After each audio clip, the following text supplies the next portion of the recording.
Unya naay pangutana mga kabombo. Pila pa man ka mga pag-ampo ang atong buhaton para malangit ang atong mga parente nga nangamatay na. Pila pa man ka mga pamisa sa kalag ang atong buhaton para malangit ang ilang mga kalag. Unya, unsaon man ato pagkahibalo nga nalangit na ang ilang mga kalag. Wala kaha ni gipangwarta sa simbahang Katoliko ang kaluwasan sa mga kalag sa mga nangamatay. Ang tao nga kriminal, ang tao nga tulisan, ang tao nga kawatan, ang tao nga korap, kung mamatay, malangit ra di ay gihapon, tungod kay pwede naman sila pamisahan ang ilang kalag.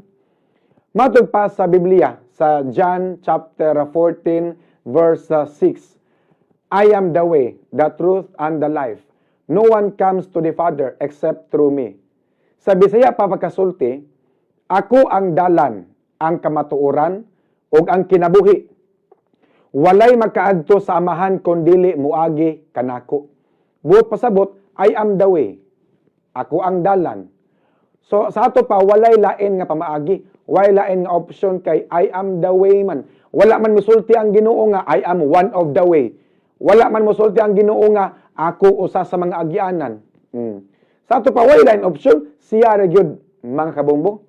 Kaklaro ana pagkasulti sa Biblia nga walay lain nga pamaagi aron malangit ang kalag.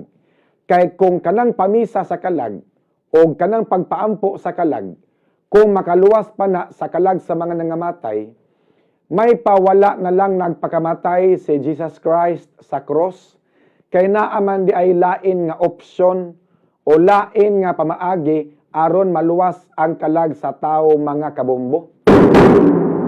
May pawala na lang nagpalansang sa cross si Jesus Christ kung naapaman di ay lain nga opsyon para malangit ang atong mga kalag. Apan tungod kay walay lain nga pamaagi aron maluwas ang atong mga kalag, maong nagpakamatay si Hesus sa cross aron iula niya ang iyang dugo aron muhugas sa atong mga kasalanan. Dawata si Hesus nga imong manuluwas.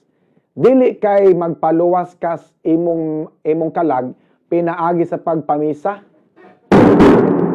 Dawata si Jesus Christ nga imong Savior. Dili kay magpaluwas kas imong kalag pinaagi sa pagpamisa.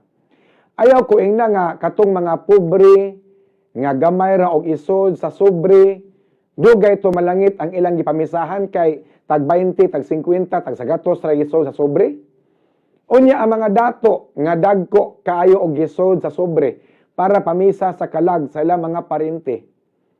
Ayaw ko ina nga malangit dayon ang ilang gipamisahan.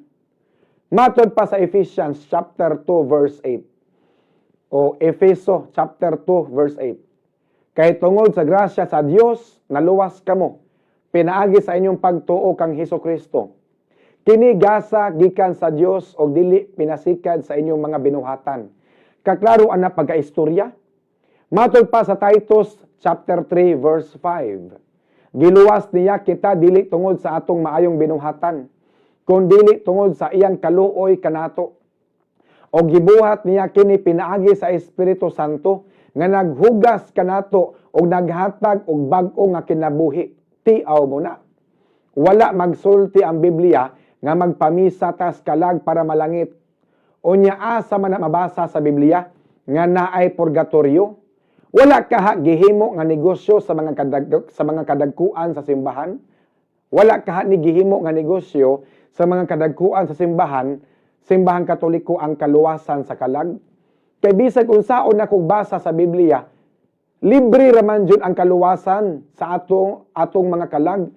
Di man kinahanglan pamisahan mga kabombo, mubayad pa ka diya, muhog pa kag sobre para imo ipamisas kalag. Matay wa magyud sa Biblia mga kabombo. Wa pod nagtudlo sa Hesukristo ana.